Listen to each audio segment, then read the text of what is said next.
So let's start with the final talk of this conference. And it's a pleasure to have Daniel Grumiller from Vienna talking about the universal sectors of Carrollian CFT2. Okay, yeah, thank you. And as the last speaker, it's going to be my pleasure to thank the organizers at the very end, but I will do so after you've clapped for the second time. So let me start right away with the talk. So I'm going to report on work in progress with Ankit, who is here, and with Arjun, Stefan, Max, and Joan on universal sectors of Carrollian conformal field theories in 2 dimensions. And how much it has progressed, you can deduce from the number of digits that I'm providing here. So we're confident that it's going to be an ePrint with 25 or something, hopefully 6, but we'll see. So the main motivation, like in many other talks, is flat space holography. And my talk is based on this observation that asymptotic symmetries in asymptotically flat space are isomorphic to the Carrollian algebra in 1 lower dimension. So the isomorphism is this correspondence between the BMS algebra in T+1 dimensions and the Carrollian algebra in 1 lower dimension. And as opposed to many talks at this workshop, I'm going to work in 2 dimensions on the field theory side and 3 dimensions on the gravity side. And most of my talk will be on the field theory side and not on the gravity side. So I'll start by reviewing some aspects of flat space holography. And I must say, I sincerely believe it is flat space holography and not allography, or at least I hope that's the case. So I'm going to show you here some of the entries in the flat space holographic dictionary in T=2. And the first and most important one is that the symmetries and linearized spectra match. So here I display for you the BMS algebra in 3 dimensions, which is, again, the Carrollian algebra in 2 dimensions. The LNs are the generators of superrotation, and the MNs the generator of supertranslations. N are just integer indices. And in 2 dimensions, the Carrollian algebra has up to 2 non-trivial co-cycles, so the central extension CL and CM. CL is just the Virasoro central charge, and it's dimensionless. On the gravity side, it's 0 in Einstein gravity, but because there's no dimensionless combination of coupling constants in flat space Einstein gravity, but it can be non-zero in other theories of gravity, like topologically massive gravity. And the other central extension is CM, the BMS central charge, and this is non-zero in Einstein gravity. In our conventions, it's given by 3/g on the gravity side, where g is Newton's constant. So this quantity is dimensionful. So you may worry, does it have any meaning? And by itself, it doesn't. The only thing that is important is whether it's 0 or non-zero. But if you have it in ratios with other quantities of the same dimension, then there is a meaning to this ratio. For instance, the M0 eigenvalue of a certain state divided by Cm, that's a dimensionless quantity, and it makes operational sense to say this quantity is large, or this quantity is small, or it's order unity. Okay, so some of the interesting aspects of flat space holography in 2+1 dimensions is that we can make statements about states with horizons. So if you look at thermal states and you take the flat space limit, to show the characteristic Carrollian flat band structure. So if you take the Carroll limit in position space, the light cone closes up. And if you Fourier transform, that means the light cone opens up and you get these flat band structures. And you can see this in the state space of flat space cosmologies. So what I'm displaying here is the state space in the ADS CFT context. So you have global ADS, then you have a gap given by the value of the central charge. And then you have the PTZ states that are bounded by these light cone-shaped regions of extremo PTZ black holes in this plane where I plot the mass versus angular momentum. And if you take the ADS radius to infinity, you get the corresponding flat space, state space, where you again have a gap between global flat space and these flat space cosmologies. If you see this Penrose diagram for the first time, don't worry, I will be elaborating on this a bit later. And here you have flat space cosmologies, and there's no PPS-like bound that bounds you to a light cone-shaped region. Instead, you get this flat band structure. Okay, Given that there are thermal states, you may wonder, is there some cardiology? Can you do some microstate counting based on the Carroll-conformal algebra? And the answer is yes. This is the answer for the entropy on the CCFT side. I should say that in my talk, CCFT stands for Carrollian conformal field theory, but there should be no confusion with the other meaning of CCFT, celestial conformal field theory, because I'm just using it in this sense in this talk here. So the result is given by both values of the central charges and by the m0 eigenvalue psi of the state whose entropy you want to calculate, and by the L0 eigenvalue delta. And you can show that in Einstein gravity, for instance, this coincides precisely with the Bekenstein-Hawking formula. You can also do Carroll thermodynamics and find a Hawking page-like phase transition. So if you calculate the free energy of global flat space, you get some negative constant. And if you calculate this same quantity for the flat space cosmologies, you get something that depends on one of the chemical potentials, the angular rotation parameter theta. And if theta is sufficiently small, then this is the dominant saddle point. So then you get flat space cosmologies as the preferred saddle point. Most of the checks that I'm reviewing here are just based on the symmetries. So also this one, you can calculate the Carrollian stress tensor correlators, and ultimately the check that the calculation on the gravity side matches the calculation on the field theory side is just a check of the Carroll-Ward identities or of the BMS symmetries. So these are formulas that you have seen in much more complicated versions in 4 dimensions. This is the Bondi mass loss formula, except that there's no mass loss in 2+1 dimensions because we don't have massless bulk gravitons. So the non-massless formulas just said that the Bondi mass aspect is time independent. And the other conservation equation in this case states that the angular momentum loss is just dictated by the phi derivative of the mass aspect. And if you integrate over the celestial one sphere, this vanishes. So in my conventions, T is always going to be the Carrollian time or the null time, and phi is 2 pi periodic. So I'm always working on the cylinder, and in the thermal case on the torus. This is just for advertisement purposes, so you can also calculate Carrollian entanglement entropy and its holographic version, but I'm not going to use this result in my talk. What I want to do in my talk is to address this question here. Is there a Schwarzian sector in every Carrollian conformal field theory in 2 dimensions, or at least in some holographic Carrollian conformal field theory? And if you don't understand the context of this question, I'm going to explain it on the next slide. But basically, we are looking for the Carrollian counterpart of what Gauss, Maxfield, and Toriaci did 6 years ago. So they identified a universal Schwarzian sector in standard conformal field theories in 2 dimensions, and also gave a holographic interpretation. And my task is going to do the same for Carrollian CFTs in 2 dimensions. So let me briefly recap this and also set up some notation. So here I'm reviewing some aspects of torus partition functions, thermodynamics, and universal sectors of conformal field theories in 2 dimensions. So the partition function here depends on the chemical potential, so the inverse temperature, beta, and the angular rotation potential, theta. It's given by a trace of exponential of minus beta h. H is the Hamiltonian, plus I theta j. J is the angular momentum.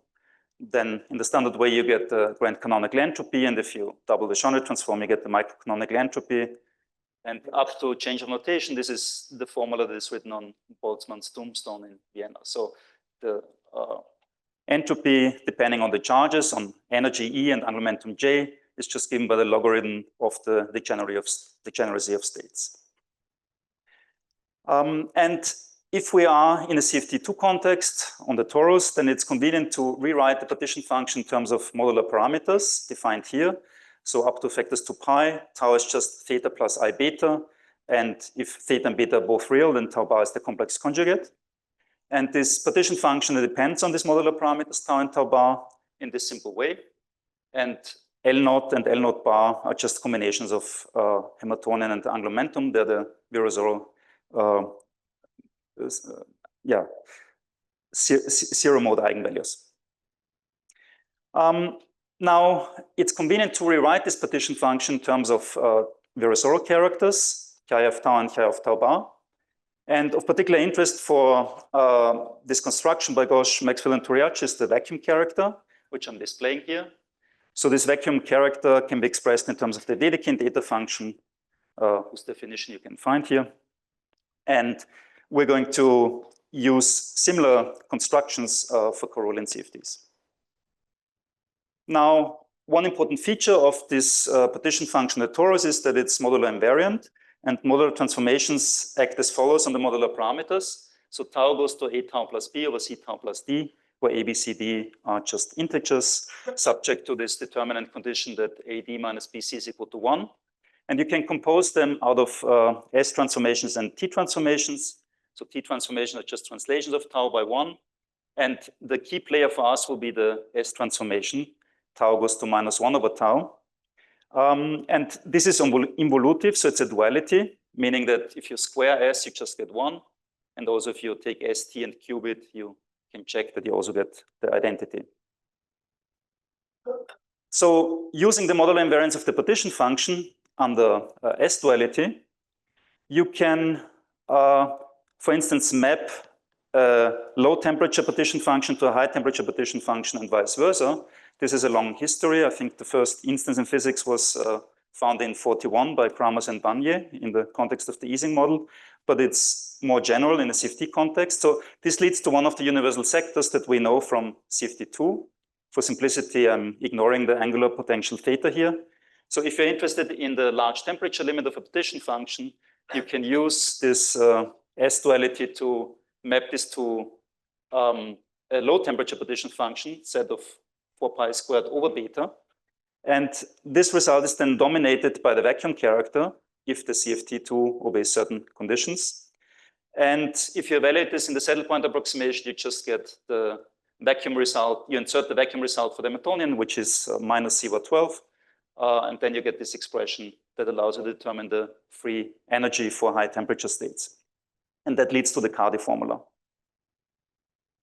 Now, what Gauss, Maxwell, and Toriaci found is that there's another universal sector, which in spirit is somewhat similar to the Cardi sector that I just reviewed, but in detail it differs quite a bit. So this sector requires this limit here, where beta minus I theta goes to infinity, and beta plus I theta goes to 0. And in that sector, you can show that, again, the partition function is dominated by the vacuum character. So in that sense, it's a universal sector and doesn't depend on many details of the CFT. It just depends on the values of the central charges.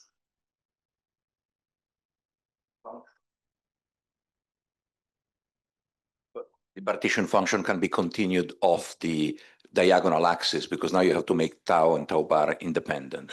That's right. So in this case, tau and tau bar are independent. And moreover, to make this limit work, you obviously have to use imaginary theta. So I'm going to, well, they did analytic continuation to, in principle, generic complex numbers, but here we see it's sufficient if theta is purely imaginary and beta can remain real. And we're going to use a similar analytic continuation of the chemical potentials. Now, the gravity interpretation of what's happening here is that they are considering very large but near extremal PTZ black holes. So there's a holographic interpretation, but even if you didn't have a holographic interpretation, you can take this limit just on the field theory side. And the goal of my talk is to investigate similar universal sectors that are dominated by the Carrollian vacuum character for Carrollian conformal field theories in 2 dimensions. So here's the task list for my talk. To get these universal sectors in Carrollian conformal field theories in 2 dimensions, we need first some Carroll partition functions. Then I have to tell you what are Carroll modular transformations and Carroll characters. Then I need to establish conditions for Carrollian vacuum dominance in the S-dual channel and identify the different universal sectors, like a Cardi type of sector or this Schwarzian type of sector and perhaps other sectors in Carrollian conformal field theories in 2 dimensions, subject to some conditions that I'm not going to be pedantic about in my talk, but you need typically some condition like existence of a gap in the spectrum. And then I'm going to discuss the field theory properties and finally provide also some gravity interpretation using flat space holography. Okay, so that's the plan for the rest of the talk, namely to go through all these steps. And maybe now is a good moment for first round of questions, if there are any.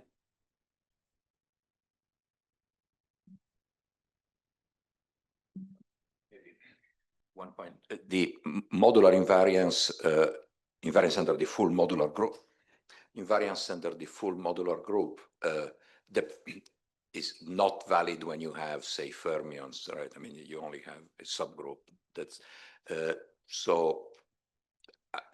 You are also assuming that in this Carrollian field theory there are no fermions. At the moment, we're not assuming fermions. We're just considering purely bosonic CFTs or Carrollian CFTs. Yeah.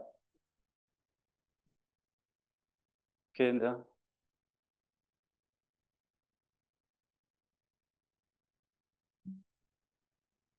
Thank you. Although you said that you will mostly be talking in the CFT side, but from the gravity side, actually, so people have understood how to get the Schwarzian sector for this flat space-like singularities. So these are paper by Bhattacharya and Saha. So they have given a kind of a celestial dual for three-dimensional BMS. So are you also going to comment on it, or no? Yeah, I'm not sure what you mean by celestial dual in this context. So what I'm trying to say is that maybe we can skip it. So towards the end, I have some questions on gravity. Okay, yeah. Sure. Okay, so then let me start. Okay, so here's again the Carroll-conformal algebra. That will be a key player for the rest of the talk. Here's a vector field representation in terms of modes. The gravity interpretation is that the Ln generates superrotations on the celestial one sphere, and the Mn generates super translations, so angle-dependent Carrollian time translations. The zero-mode vector fields are just the angular momentum and the Hamiltonian, J and H. So J is L naught and H is just M naught. And the Carrollian conformal field theory grand canonical partition function depends on the Carrollian inverse temperature, beta C, and the Carrollian angular chemical potential, theta C. And it's given by a similar expression as for CFTs, except that we're using here beta C and theta C, and H and J is given up here. And it turns out to be convenient to introduce this Carroll chemical potentials rho and sigma, which will turn out to be the Carroll modular parameters. So similar to rewriting the CFT partition function in terms of tau and tau bar, I'm rewriting it here in terms of rho and sigma with M naught and L naught. So this partition function depends again on two modular parameters, sigma and rho.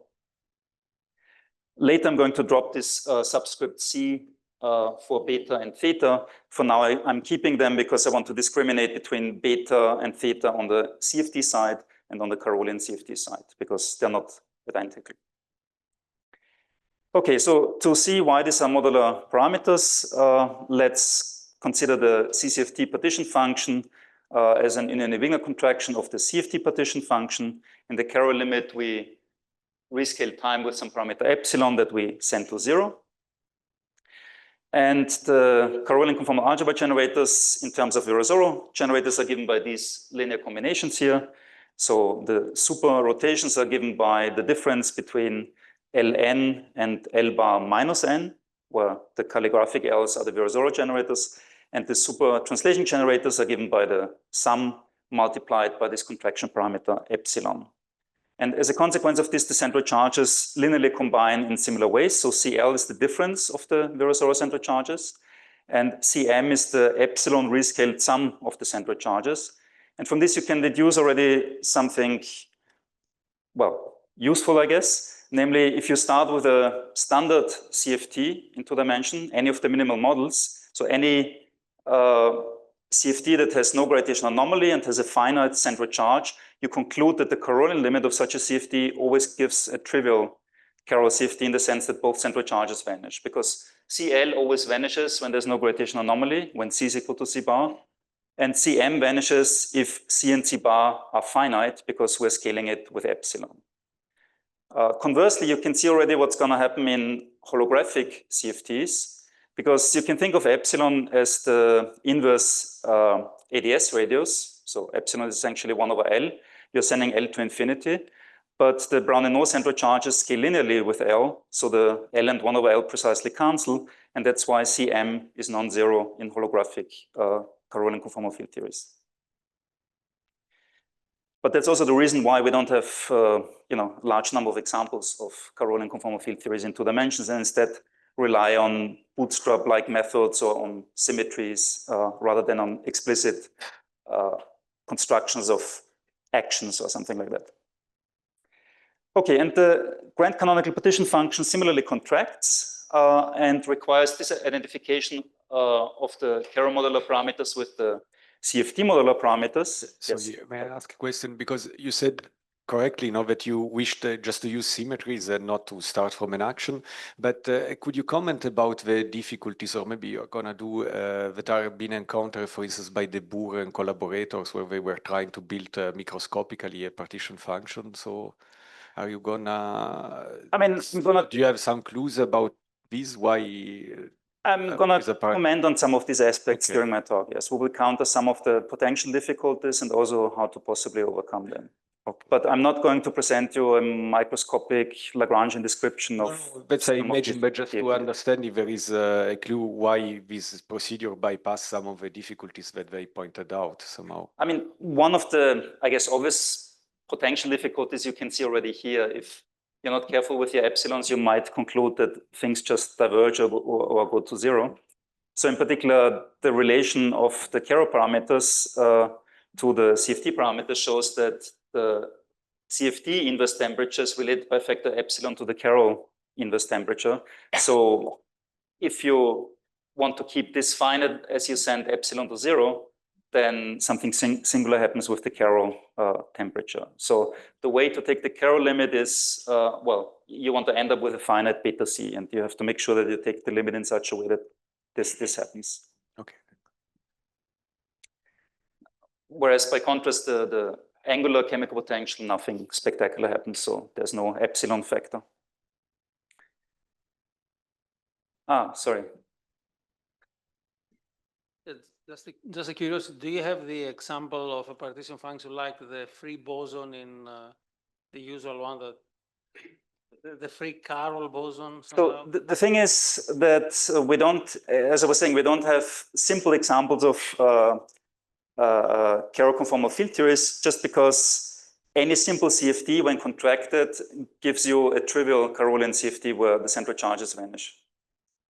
So you would need something, where the central charge scales to infinity on the CFT side as you send the contraction parameter to zero. And those CFTs are, well, much less understood, and yeah. So we don't have explicit field theory constructions beyond this symmetry and bootstrap arguments that I'm using. So I'm relying on the existence of a Carrollian conformal field theory with these properties, and we haven't shown that such a Carrollian conformal field theory exists. But what about this flat limit of Liouville, where you have the central charge? That's actually a good example. Yes, indeed. Yes. Yeah, there's a flat limit of Liouville in this paper of Hernan and Glenn from, I guess, 2012 or so.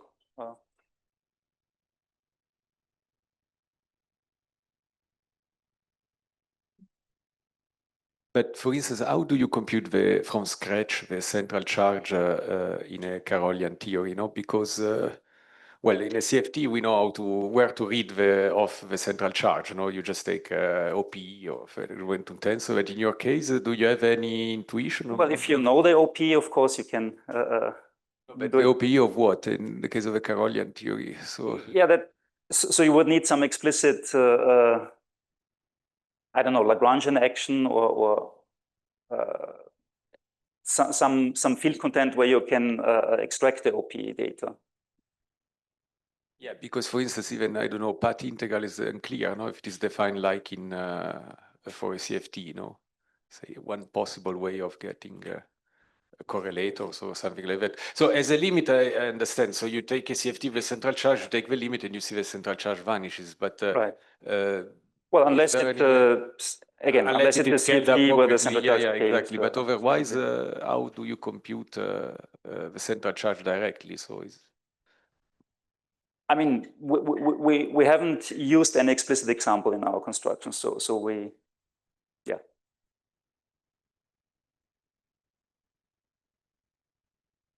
But yeah. Okay. Okay. So I will not give you any explicit example of, or use an explicit example of a Carrollian CFT. Glenn has a comment. Compute Hamiltonian charges, you take the Poisson bracket, and you see if there Sure. is a central extension, if you have an explicit realization, right? And that's what you take. If you have an explicit example, then yes. But I'm not going to use or show any explicit examples. Okay. So these are now the Carroll modular transformations. Again, you can obtain them by in a Wigner contracting the CFT modular parameter, and then tau is just sigma plus epsilon times rho. And to linear order in epsilon, this transforms in this simple way. And from this, you can read off the Carroll modular transformation. So sigma transforms into A sigma plus B over C sigma plus D, and rho transforms in this way into rho over C sigma plus D squared. And again, A, B, C, D are integers that obey these determinant conditions. So sigma transforms like a standard modular parameter, and rho transforms like an element in the tangent space of the upper complex half plane, which you can understand if you consider real sigma and purely imaginary rho. And then in the Carroll limit, tau approaches the real line from above. And you can, again, compose these general modular transformations from two basic building blocks, from the S transformation, which sends sigma to -1 over sigma and rho to rho over sigma squared, and the T transformation, which just shifts sigma by 1. And again, you have the same identity relations as in the CFT2 case. So S is again involutive, and ST cubed gives again identity. Okay, so let me move on to Carroll characters. The CCFT2 states, they're labeled by eigenvalues of L0 and M0, which I call delta and psi. And I'm gonna implicitly use two different kinds of representations in my talk. I'm not always going to be explicit, but I can make some comments when we're using what. So the highest weight representation is similar to highest weight representation in CFT2. So Ln and Mn for positive n annihilate a given state. And there are also induced representations where Mn for n not equal to 0 annihilate a given state. So for the highest weight representation, these are the Carroll characters for non-vacuum states. I don't let you stare too long at them because we're just going to use the vacuum character. And again, these characters are expressed in terms of the Dedekind eta function, but some details are quite different from the CFT2 case. Okay. And the Carroll characters for the induced representations, they are identical up to modulus, and they were established by Blaža a decade ago. Now, you can express the Carroll partition function in terms of the Carroll characters. So the partition function, depending on the modular parameters rho and sigma, is given by sum over all primaries with weights delta and psi. And then you have the Carroll characters chi, labeled by the values of the central charges and by the values of delta and psi, and depending on the chemical potentials or modular parameters. And then you multiply this by the density of primaries with the corresponding weights delta and psi, d of delta and psi. And since we're interested in vacuum dominance, so we first of all assume there's a unique vacuum, so d of 0 and 0 is 1. And then we expand the partition function and split off the vacuum part and the remaining part. And the expectation values are given as usual by taking the derivatives of the log of the partition function with respect to the chemical potential. So this is how we're going to calculate the expectation value of the L0 and the M0 eigenvalues. Let's just store for later that if sigma is real, then you get into trouble with this partition function because then the Dedekind eta function becomes ill-defined. This will haunt us in one of the sectors that I'm going to discuss. Okay, and Carroll vacuum dominance in the dual channel means that we first apply the Carroll S modular transformation to the Carroll partition function. So instead of Z and rho and sigma, we consider the S dual, so Z of rho over sigma squared and minus 1 over sigma. And that's given by this expression in these two lines. And vacuum dominance in the dual channel, by definition, means that the first line dominates. So only the vacuum character in the S dual channel contributes significantly to the partition function, and we can neglect the whole rest. Yes. In conformal field theory, the modular invariance is an avatar of locality, right? The fact that you have a local field theory that's defined on a torus, not on a torus with a choice of holonomy basis. But why do you think that also Carrollian obey the same locality property? I mean, I guess if you think of Carrollian CFTs as an epsilon expansion or as an epsilon limit of a conformal field theory in 2 dimensions, then it's natural to assume this. So we just assume that we have, again, modular invariance because of the properties of the torus under large diffuse.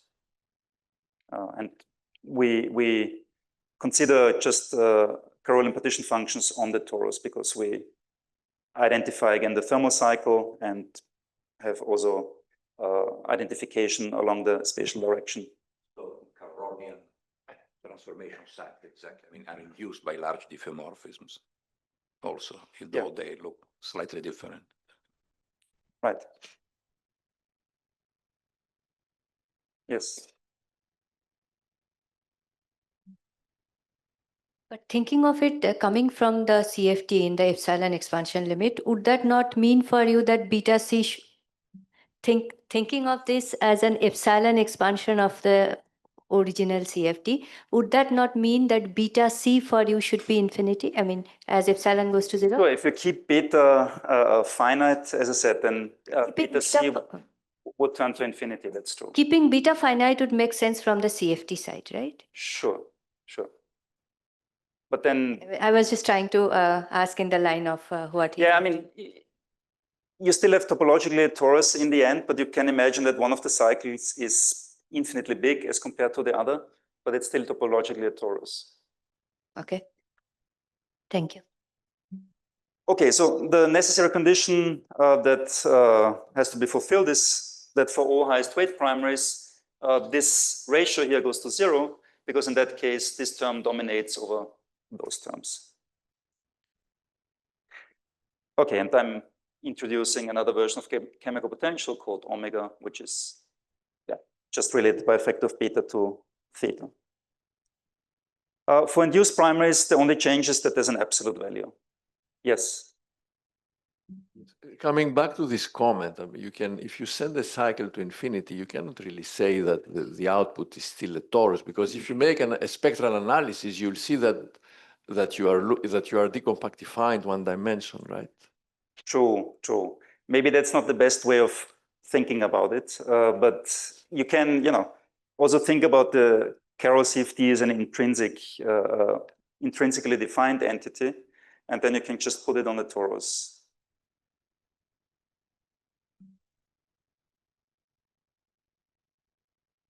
Okay, so some consequence of vacuum dominance, the partition function projects again to the ground state. So the partition function is approximately given by this expression here. And in the same approximation, the energy expectation value becomes independent from one of the chemical potentials. So d rho of the expectation value of psi vanishes approximately. And this is going to be useful for later. So just keep it in the back of your mind. I'm not going to use this formula. I'm just mentioning that the angular momentum expectation value depends on both chemical potentials independently. And on the next slides, I'm going to analyze now the conditions and consequences of vacuum dominance. So this is the condition we want to obey, and we neglect, of course, the trivial option like all these going to 0. That's not interesting. And after analyzing this, you find these three sectors. So one sector is the Cardi sector that corresponds to beta going to 0 from below. So we have negative infinite temperature. A special case of this is the hard sector, which I'm not going to focus on. Then there's the cold sector with the special case Schwarzian. This is the opposite limit where beta goes to minus infinity. So the temperature goes to 0 from below. And then there's a third sector, the Boltzmann sector, called in this way because that's the only sector where the temperature is actually positive and you have sort of Boltzmann-like thermodynamics. And in the next slides, I'm going to elaborate on these three different sectors. So these are the sectors where you have vacuum dominance in the S-dual channel. So let's start with the Cardi sector. As I said, you have negative infinite temperature. Beta goes to 0 from below. Omega has to be negative. Beta times omega has to go to 0 from above, and beta omega squared is arbitrary. And we need to impose some condition on the spectrum, that some convexity condition, so the energy is positive, psi is bigger than 0, and also delta has to be non-negative. And then you can show that to leading order, you get this grand canonical partition function, which has a Cardi-type form, and the associated entropy that you deduce from this partition function reproduces the Carrollian CFT2 Cardi formula. This negative temperature is an acquired taste, but it has some explanation holographically. Namely, this sign corresponds to the inner horizon first law, because you can picture the flat space cosmologies as a limit from BTZ black holes, where you scale the outer horizon to infinity, so it becomes Scry, and the inner horizon remains. And that's the one that gives you this entropy. And because of inner horizon thermodynamics, you should expect a negative temperature. Okay, so this is now the main new result, the Schwarzian sector. So that's the limit of vanishing temperature, but from below. So beta goes to minus infinity. Omega goes to 0 also from below, but in such a way that in the product beta times omega, beta wins. So beta times omega goes to infinity. But in the product beta times omega squared wins. So beta omega squared goes to 0 from below. And the conditions on the spectrum are again the same as before. And in this case, you get this result for the leading plus next to leading order grand canonical partition function. So this includes not just the leading order entropy, but also the log corrections. And as I'll show you on the last slide, this is very similar to the Schwarzian partition function found by Gauss, Maxfield, and Toriaci. The associated entropy has a vaguely familiar form. So in particular, if you assume that omega and beta scale in the middle of these options here, so beta squared times omega cubed is finite, then you can write the entropy in a gravity-like form where it's given by leading order entropy S naught minus 3 times log S naught, and the significance of 3 is that it's 6 divided by 2. So 6 corresponds to the number of generators in the global part of the Carroll-conformal algebra. And the energy expectation value tends to 0, so psi goes to 0 from above, and it's positive. So a few slides from now, I'm going to give you a gravity interpretation of the Schwarzian sector. This was an aspect that puzzled us for a long time because in CFT2 case, the holographic interpretation is of extremal BTZ, and there is no obvious analog of extremal states in flat space in 3 dimensions because there's only one horizon, so there is no confluence of 2 horizons that seems to be possible. Before giving this interpretation, let me briefly mention the final sector, the Boltzmann sector, which is positive temperature but imaginary omega, such that beta times omega is imaginary and beta omega squared goes to 0 from below. This is the case where the issue with the reality of the argument of the eta function bites us. Eta of minus 1 over sigma is ill-defined for real sigma, and well, you can see this from these plots where I'm plotting square root of epsilon times the absolute value of eta of x plus I epsilon squared, sending epsilon to 0, and x is in the fundamental domain between 0 and 1.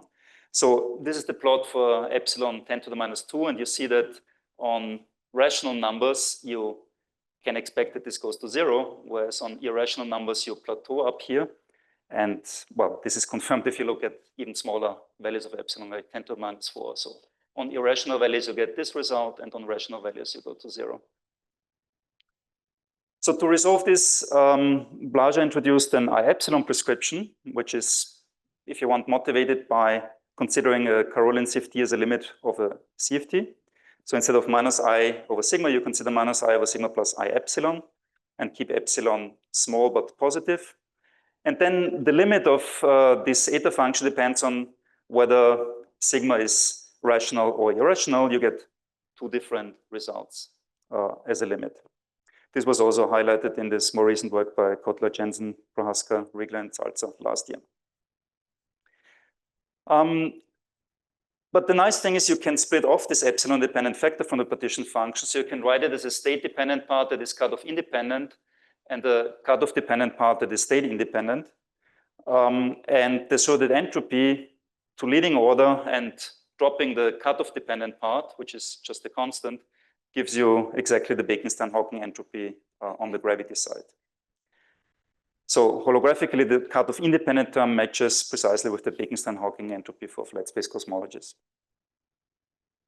Okay, but I want to come now finally to the gravity interpretation of the Schwarzen sector. So if you have questions about the limit of flat space cosmologies from BTZ, there's a backup slide, but here I'm just giving you the main key detail.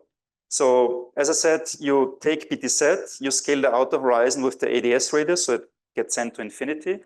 So in this scaling here, you keep R plus head finite and send L to infinity, while R minus remains finite. And then you end up with this Penrose diagram where the former outer horizon now becomes scry, the former inner horizon remains, and here you have regions where you get closed time-like curves. Yes?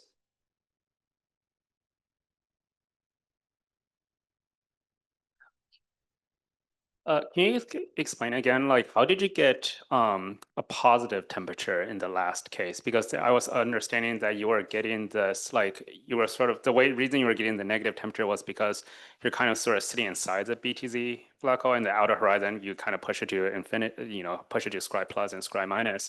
But then I'm a little bit confused as to now, how do you get the usual, standard temperature interpretation in the last slide you showed?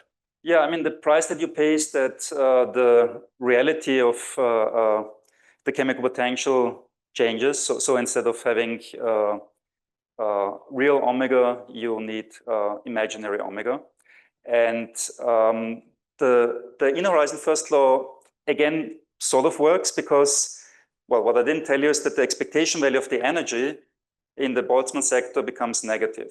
So what changes there is not the sign of the temperature, but you sort of put the blame instead on the energy.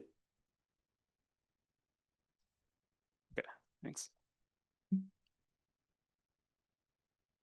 Okay, so this is now the Schwarzen flat space limit.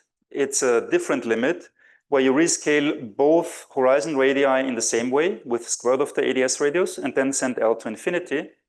So for the BTZ charges, that means you send the mass to 0, but you keep the angular momentum finite.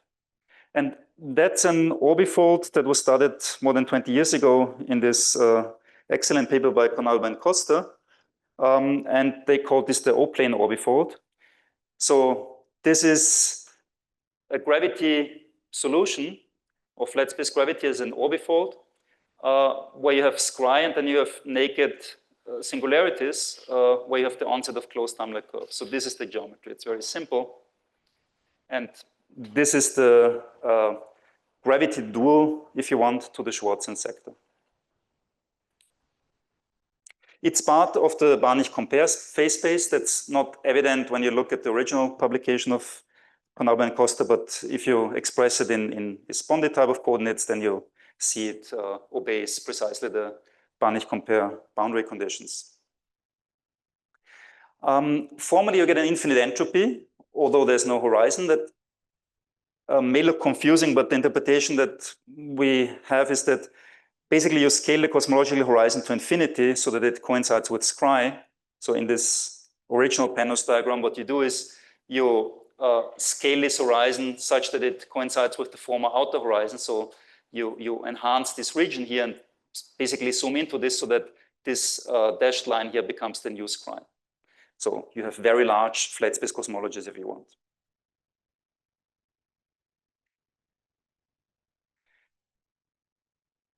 There's also redundancy. So you can see that we're having vanishing mass and keep finite the angular momentum, but this depends only on this product of this parameter. So if I rescale them with a finite parameter alpha and this with 1 over alpha, there's no change here. So I can always choose a extremal representant where r plus z is equal to r minus z. So this is really, if you want, the flat space limit of extremal or near extremal BTZ. So the conclusion on the gravity side is the Schwarzian CCFT sector is the Carroll limit of the Schwarzian CFT sector. And on the gravity side, the O-plane orbifold is the flat space limit of extremal BTZ. Okay, so if you are checking your emails or reading the archive, now is the slide where you might want to listen for a minute, because I think this could contain interesting information for flat space holography. So there's an interesting implication of Carrollian vacuum dominance, namely it implies always negative specific heat. So to prove this, let's have a look at specific heat at constant angular momentum. It's given by, well, the sum of these three terms here. And now recall that vacuum dominance implies that this expression here vanishes. So the variance of xi is just given by the row derivative of the expectation value of xi. And whenever you have vacuum dominance, this approximately vanishes. So that means these two terms are approximately zero. And the result for specific heat is dominated by the last term. But this last term has a minus here. Then beta we assume to be real. So this is always positive. Then if delta and xi are real, well, the numerator is also positive. And this is the variance of delta, which if it's real, is also positive. So because of this minus sign, this is always manifestly negative. And that happens to be the case both in the Carrollian and the Schwarzian sectors because there delta and xi are both real. Now it turns out that in the Boltzmann sector, where this is not the case, so delta in particular is imaginary, all the signs cancel out and you also get negative specific heat. So in any sector where you have vacuum dominance, you get negative specific heat. And if a similar statement was true in Carrollian conformal field theories in higher dimensions, that would mean that this explains field theoretically why we always encounter this negative specific heat of asymptotically flat black holes. So it might be a generic feature of Carrollian CFTs that when you're in a sector where you have something like vacuum dominance, that you get generically negative specific heat. Okay, so let me conclude with this final slide where I contrast the two Schwarzian sectors in the ADS3 CFT2 context and in the flat CCFT context. So these are the limits of the chemical potentials. In the paper by Ghosh, Maxwell, and Toriace, they send beta minus I theta to infinity and beta plus I theta to 0. We send the beta to minus infinity and I theta to minus infinity. The charges behave in this way. So here the mass becomes very large, but m minus j goes to 0 from above. In our case, m goes to 0 from above and j is arbitrary. Well, these are the Schwarzian partition functions. Let's not dwell on the details too much, but you can see some striking resemblance between these expressions. And the holographic interpretation is that in the Gauss-Maxwell-Toriace case, they zoomed into this sector. So the Schwarzian sector on the gravity side means you follow this line here to very large mass and near extremal BTZ with this Penrose diagram here. And in our case, we take the limit where we approach this red line here from above. I mean, this red line is sort of the Carroll limit of this red line. So it kind of makes sense that this limit goes into that limit. And this Penrose diagram you can understand as the scaling limit of this diagram where this former extremal horizon becomes your new sky. And holographically, this is the O-plane orbifold studied by Conalba and Costa. Okay, so let me stop here and take questions. Thank you. Thank you very much, Daniel.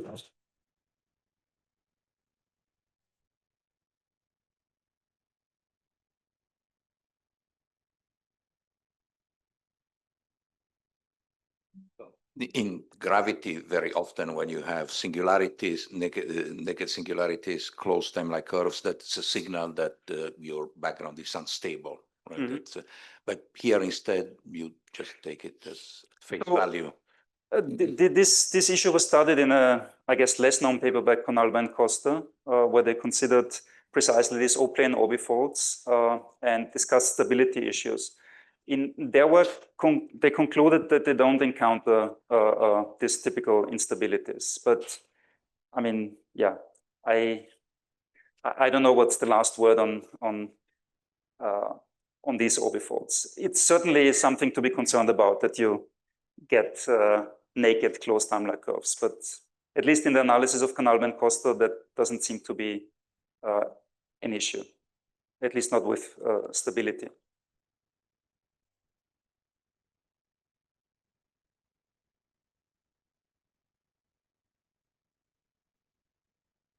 So what I was asking at the beginning is it's known that the super rotation sector of all BMS3 invariant BMS3 and 4 invariant theories can be written as a Schwarzian. So are you familiar with this, or is the Schwarzian in any way related to that? This would be in the gravity side, of course. You're talking about flat space gravity now. Yes. Yeah. Well,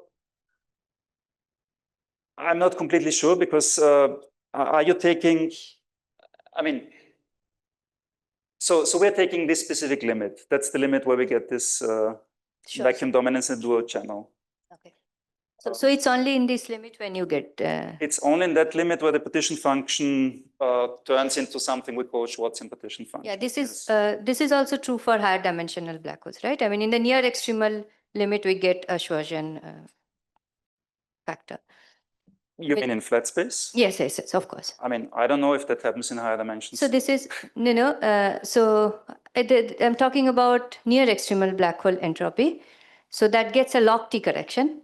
So extreme small temperature correction, and that comes as log T, and that can also be attributed to Schwarzian. Yeah, but when you talk about the extremal black holes, you mean sort of the classic definition of an extremal black hole in the sense that you have a confluence of horizons. Right, but now I'm Yes, talking but about that's- near extremal black hole. Yeah. So where the ADS2 is not exact, but Right, but this would be a limit like this one, right? You have the left moving temperature your goes to beta infinity, is inverse the temperature. right- Your beta is inverse temperature, right?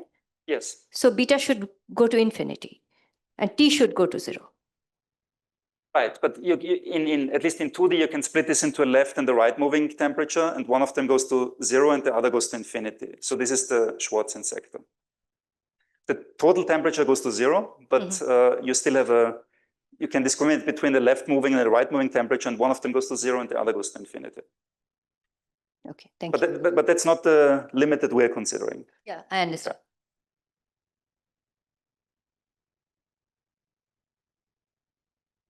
Other questions?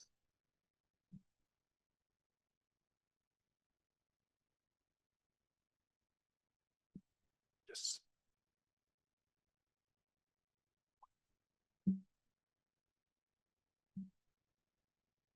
So you were saying at one point that you were using both highest weight representations and induced representations, but only one of them is unitary. So could you comment on the role of unitarity in this setup?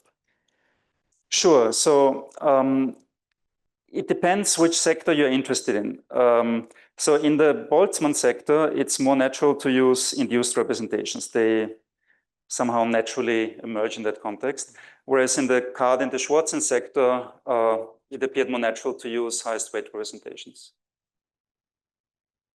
Okay, so underlying theory is realizing the partition function maybe not unitary then. Oh. I mean, I guess it depends how you define the emission conjugate. It's true that if you define a sort of standard emission conjugate, then the highest weight representations are not unitary, if Cm is non-zero. Okay, thanks.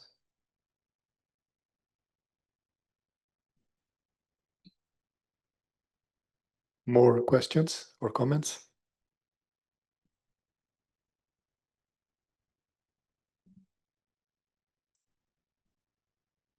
Related to your last comment, but the definition of emission conjugate is not part of a definition of your highest weight representation. You can change it, no. In this case, so for you, highest weight is just the action, so you are agnostic about the form. Ah, okay.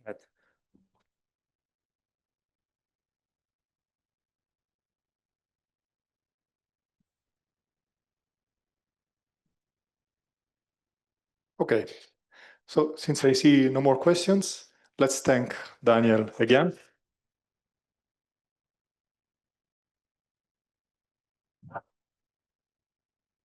And maybe since this is the final talk of the conference, I will take the occasion to thank all the speakers of this conference. I still wanted to say something. Yeah. And let me be broad. See, the program will run for one more week, but still I would like to thank in this occasion all the speakers also of the previous weeks, all the lecturers of the school, and also in advance the speakers of the next week for their incredibly valuable contribution. And also all participants for making the atmosphere of this workshop, exactly as we wanted to. Very constructive, very interactive. So thanks all of you.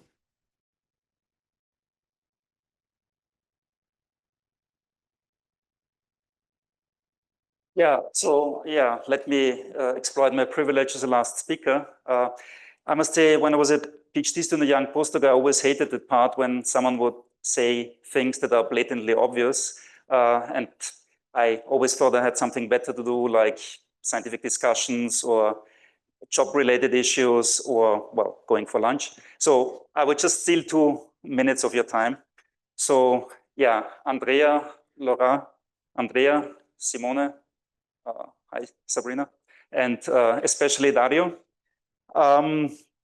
There are many obvious things, of course, that happened this week and in the past weeks. The intense scientific discussions, the inspiring talks, the never-ending questions, some of them very sharp.